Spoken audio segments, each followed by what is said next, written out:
Ever get that feeling like you're just bombarded with information, right? Headlines flying at you, every story more complex than the last, and you just want to get to the heart of it all. Yeah, absolutely. It's so easy to get lost in the noise. That's what we're doing today, cutting through all of it. Right to the core.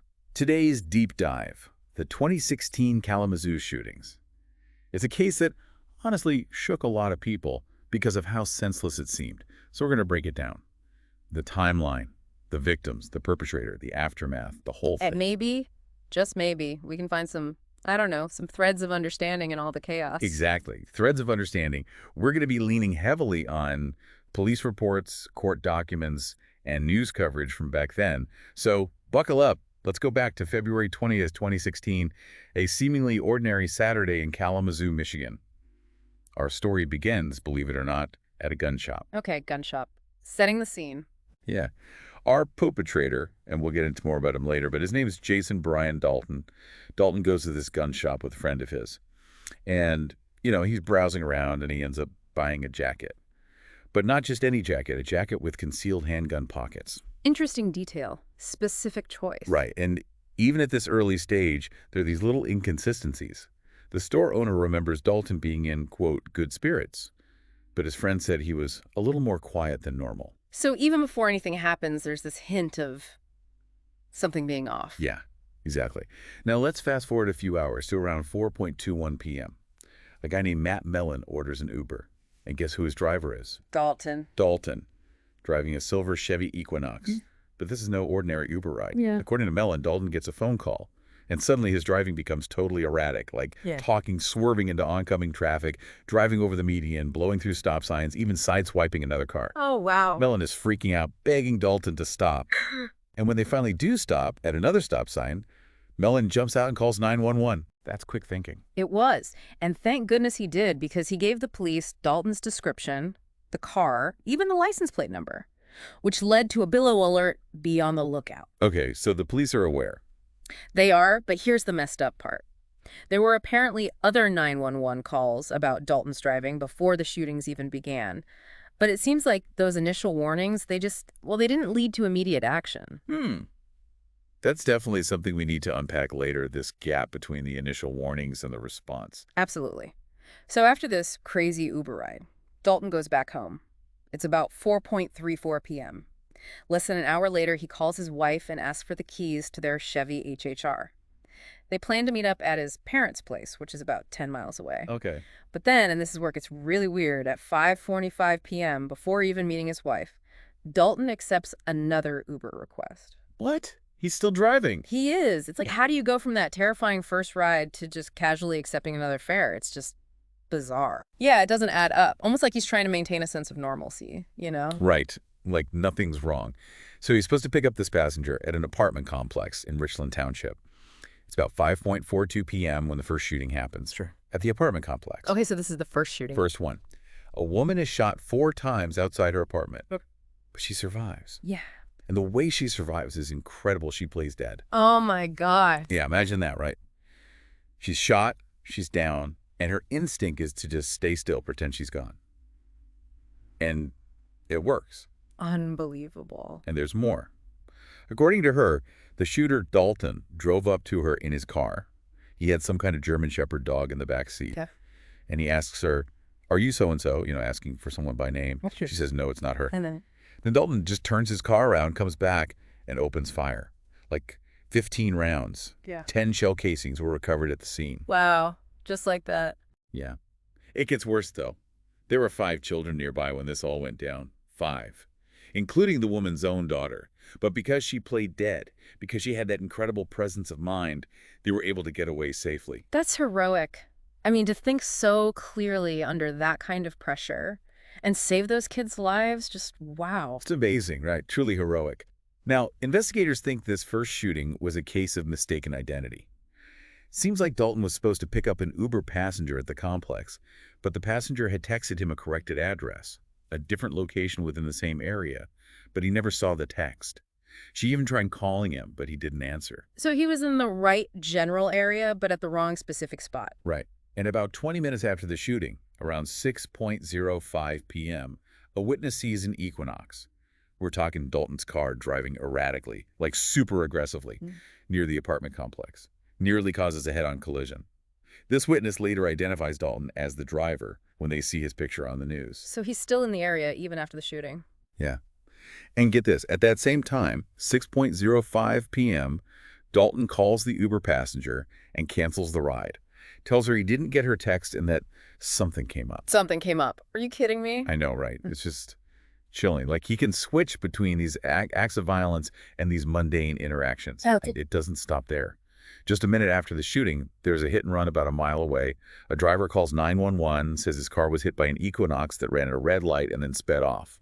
Around the same time, a neighbor finds the woman who was shot at the apartment complex. So within a really short time, you've got a shooting, a hit and run, and the first victim is discovered. This is just chaos. It's escalating so quickly. It is. So while all of this is happening, Dalton drives to Comstock Township to meet up with his wife and kids at his parents' house. And the story he tells his wife is unbelievable. He claims he was sideswiped by a taxi driver in a Chevy Impala, and the driver got mad, shot at him because he was angry about Uber taking his business. He's making up a story. A complete fabrication. And he doesn't stop there. He tells his wife it's not safe at their house, gives her a 9mm Taurus handgun, and tells her not to go to work or take the kids to school the next day. Wait, he's giving her a gun, telling her it's not safe, but he's the one out there shooting people? It's mind-boggling, right? Sure. Totally paranoid. He tries to leave in their Hummer H3, but it won't start. So he takes the Chevy HHR, the one his wife had been driving, tells her he can't explain what's going on, but that it'll be on the news. Oh my God, this is insane. It's crazy. So Dalton leaves his parents' place, goes to an ATM, withdraws some cash. It's 6:44 p.m. Then he drives around for about 35 minutes. Investigators believe he may have even gone back home to switch handguns at some point. He lives again at 7:37 p.m. And here's the really disturbing part. He starts taking Uber fares again. He's still driving for Uber. He is. And according to reports, the passengers didn't notice anything unusual about him. He completes multiple rides with no incidents. Then later that night at 8:26 p.m., he calls his wife and tells her not to call her parents. It's like, how can he be so calm, so normal after everything that's happened? It's one of the most unsettling parts of this whole story, this ability to compartmentalize, to just switch back and forth. So now it's after 10 p.m. 10:01 p.m. to be exact. This is when the Kia dealership shooting happens, right? It is.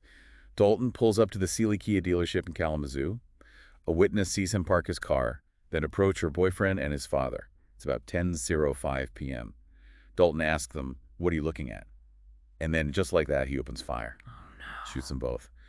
Tyler D. Smith, 17 years old, and his father, Richard E. Smith, 53 years old, are killed. Witnesses across the street at Burger King actually capture Dalton driving away on their phones and call 911. So now there's video evidence. Right. The police have something concrete to work with. But it's not over. About 10 minutes later, the third shooting happens. This time, it's outside the Cracker Barrel restaurant in Texas Township, about 5 miles from the Kia dealership. This is the one with the most victims, right? Yeah. 4 women are killed. Mary Jo Nye, Mary Lou Nye, Dorothy Brown, and Barbara Hawthorne. A 14-year-old girl, Abigail Kopp, is critically injured. It all happened so fast. Witnesses say Dalton pulled up in his car, approached a woman in a white van, asked her a question, and then just shot her. Then he opened fire on a nearby vehicle where the other victims were. It's over in about a minute. Oh my God. It's just senseless. Absolutely senseless. When the police at the Kia dealership hear about the Cracker Barrel shooting, they realize they're dealing with a mobile active shooter. They start interviewing witnesses, get a description of a dark-colored Chevy H-Hour. Using the security footage from the Kia dealership, they're able to broadcast a description of the gunman over the police radio. The Kalamazoo Department of Public Safety puts out a warning on Facebook, tells people to be on the lookout. So they're trying to get the word out, get him off the streets. Yeah, but it's chaos. There are all these traffic stops happening, people calling in false reports, thinking they've seen the shooter at different locations, including Western Michigan University. It was a really tense and scary time. And it really highlighted the need for a better alert system in the area. Yeah, in those kinds of situations, communication is everything. Absolutely. But here's the thing. Even with the police searching for him, Dalton keeps accepting Uber fares. Around 12:04 a.m. on February 21st, he picks up 3 people and drops them off at a Western Michigan University dorm. The passengers later said he seemed unfriendly, but not alarming. So he's still blending in. It's chilling, right? Then, at 12:12 a.m., he picks up 4 more people and drives them to their hotel. One of the passengers actually jokes, asks him, "Are you the shooter?" Oh. And Dalton just says no. Shortly after that, he picks up another 3 people. Same thing. Someone asks if he's the shooter. He denies it. He's just driving around, picking up fares like it's any other night. It's surreal. But thankfully, it's about to end. At 12:36 a.m., a police sergeant spots Dalton dropping off those last 3 passengers. He starts following him, calls for backup. Another officer arrives. They pull Dalton over at 12:40 a.m. More officers arrive, and they arrest him. No struggle, no resistance. Finally. When they search him, he's wearing that jacket he bought earlier, the one with the concealed handgun pockets, and he's got a bulletproof vest on. When they ask him about the vest, he tells them he bought it for his son, who's in some kind of sheriff's office program. That's a weak excuse. Totally. They also find a loaded handgun tucked into the back of his waistband. That's it. The rampage is over. After all that chaos and fear, he's finally caught. It's almost anticlimactic, you know? After all that buildup, the violence, the manhunt, it just ends with a simple traffic stop. Yeah, it is. But it's over. And thankfully, no one else is hurt. Now, the police looked into it, and they couldn't find any connection between the victims. They weren't related. They didn't know each other. It seems completely random. In total, Dalton fired at least 30 rounds that night. 30 rounds, 6 lives lost. It's just heartbreaking. It is. So who is this guy? Jason Brian Dalton. At the time of the shootings, he was 45 years old, born in June of 1970. He'd had all sorts of jobs: an Uber driver, an insurance adjuster, even a mechanic. He was married, had been since 1995, but they started divorce proceedings after the shootings. He had 2 kids, 10 and 15 years old. Seems like a pretty regular life on paper. It does, but there's more. He actually had an associate degree in law enforcement. Never completed the police academy, but still, he had some training in that area. That's kind of ironic, considering what he did. Right, and the people who knew him, a lot of them described him as a nice guy, a good family man, but some people said he'd been acting differently in the weeks leading up to the shootings, like depressed, paranoid, kind of withdrawn. Oh, so there were warning signs. Yeah, looking back, there were definitely some red flags. A former coworker said Dalton once had a really bad outburst at a customer, got some counseling about it too, and there was another customer who said he was really rude and aggressive with her. So not everyone saw him as this nice guy. No, definitely not. Yeah. But it wasn't anything that would make you think he was capable of this kind of violence. Yeah, it's hard to predict these kinds of things. It is. Now, here's where things get even stranger. After he's arrested, Dalton tries to explain why he did it. And his explanation, well, that doesn't make a lot of sense. Let me guess, he blames it on something else, some outside force. You got it. He blames the Uber app.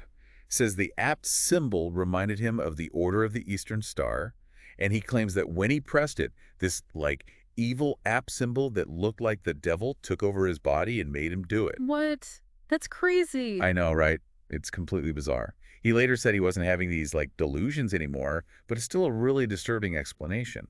And to make things even more confusing, the police couldn't find any evidence that he had a criminal history or any history of mental illness. So no prior record to suggest this was coming.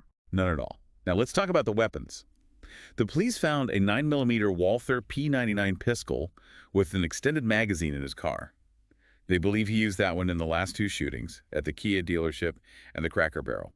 They also found a 9mm Glock 19 pistol, which they think he used in the first shooting before it jammed. And at his house, they found 15 more guns, 11 long guns, and 4 handguns. 15 more guns. That's a lot. It is. They found receipts that show he'd bought the Glock in June 2015 and the Walther in August 2015. And he didn't have a concealed carry permit for any of them. So he built up this arsenal pretty quickly. He did, and it's scary to think what might have happened if he hadn't been caught. So Dalton's arrested, charged with 16 felonies. His lawyers initially say they're going to use an insanity defense, but Dalton himself disagrees with that. He doesn't want to claim insanity. Nope. In January 2019, almost 3 years after the shootings, he pleads guilty to all the charges against him. A month later, he's sentenced to life in prison without the possibility of parole. So no chance of ever getting out. Nope. He's currently in prison at the Oaks Correctional Facility in Michigan. And even after he was arrested, there were still signs of instability. During one of the preliminary hearings, he had a verbal outburst directed at Tiana Carruthers, the woman who survived the first shooting. It's like he just never really grasped the gravity of what he did. It's really sad. And it speaks to the complexity of this case. This wasn't just a simple act of violence. There were so many factors at play: mental health, access to firearms, the lack of a good alert system. Yeah, and the fact that this all happened during an Uber ride, it really brought the issue of ride-sharing safety to the forefront. Absolutely. After the shootings, Uber released a statement saying they were horrified by what happened and that they were fully cooperating with the investigation. There were calls for Uber and other ride-sharing companies to improve their background checks for drivers, and even President Obama addressed the nation, praising the police and offering federal support to Kalamazoo. So it wasn't just a local story, it really had national implications. Definitely. But maybe the biggest impact of the Kalamazoo shootings, the one that will hopefully prevent something like this from happening again, was the push for a better alert system. People were outraged that there wasn't a way to quickly warn the community about an active shooter. And it led to real change. They created a new system, right? They did. In June 2016, a new law was passed in Michigan creating a statewide alert system, kind of like the Amber Alert system, but for active shooters and other emergencies. It uses geolocation technology to send text messages to people in the area. It's a direct result of what happened in Kalamazoo, and hopefully it will save lives in the future. It's amazing how something so tragic can lead to something so positive. It is. So there you have it. The 2016 Kalamazoo shootings. A complex, senseless tragedy that left a community reeling.